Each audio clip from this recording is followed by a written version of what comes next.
ജീവിച്ചിരിക്കുന്ന രക്ഷിതാക്കൾക്ക് അല്ലാഹു ആഫിയത്തുള്ള ദീർഘായുസ് നൽകി അനുഗ്രഹിക്കുമാറാകട്ടെ. അതേ അവസരത്തിൽ നമ്മുടെ ഒരുപാട് ഈ ശബ്ദം ശ്രമിക്കുന്ന ഒരുപാട് ആളുകൾ അവരുടെ മാതാപിതാക്കൾ എന്ന ഖബറുകളിലാണ്. അല്ലാഹു എല്ലാവരുടെയും ഖബറുകൾ സന്തോഷം കൊണ്ട് നിറക്കുമാറാകട്ടെ, സ്വർഗത്തോപ്പാക്കി അനുഗ്രഹിക്കുമാറാകട്ടെ.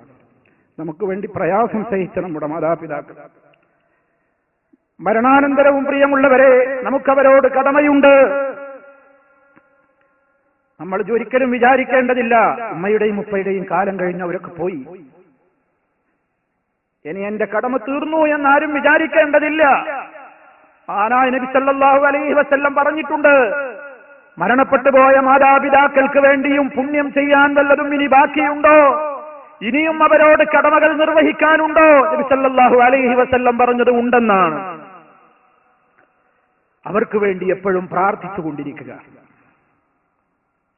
മാതാപിതാക്കളുടെ ഖബർ സന്തോഷത്തിലാക്കുവാനും അവരെ ജഹന്നമിൽ നിന്ന് രക്ഷപ്പെടുത്തുവാനും ഖബർ ശിക്ഷയിൽ നിന്ന് മോചനത്തിന് വേണ്ടിയും അള്ളാഹുവിന്റെ കാരുണ്യം അവരിൽ ചൊരിയാനും അവർക്ക് പാപങ്ങൾ പുറത്തു കൊടുക്കുവാനും വേണ്ടി നിരന്തരമായി പ്രാർത്ഥിച്ചുകൊണ്ടിരിക്കുക, അതവരോടുള്ള കടമയാണ്. മരിച്ചാലും നമ്മെ വളർത്തിയുണ്ടാക്കിയ ആ മാതാപിതാക്കളുടെ അക്കൗണ്ടിലേക്ക് വരവ് ചേർക്കപ്പെടുന്ന കറന്റ് അക്കൗണ്ടാണ്. അതേ ഒഴുകിക്കൊണ്ടിരിക്കുന്ന ഏറ്റവും വലിയ നിധിയാണ് നമ്മുടെ പ്രാർത്ഥന.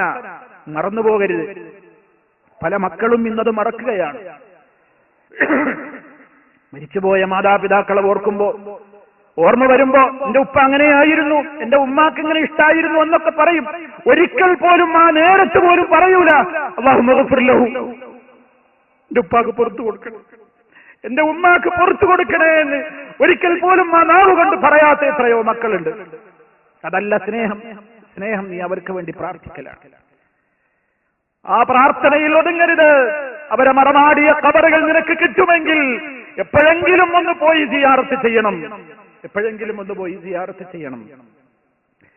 അവരുടെ ഖബറിന്റെ സമീപത്ത് പോയാലും ഇല്ലെങ്കിലും എപ്പോഴും പ്രാർത്ഥിച്ചുകൊണ്ടിരിക്കണം.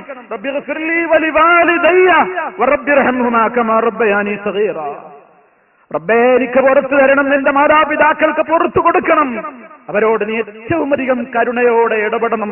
എന്നെ പരിപാലിച്ചതിന് തുല്യം നിന്നോടേ എനിക്ക് പകരം കൊടുക്കാൻ കഴിയുകയുള്ളൂ, എന്നെ കൊണ്ട് സാധിച്ചിട്ടില്ല, സാധ്യമാവുകയുമില്ല.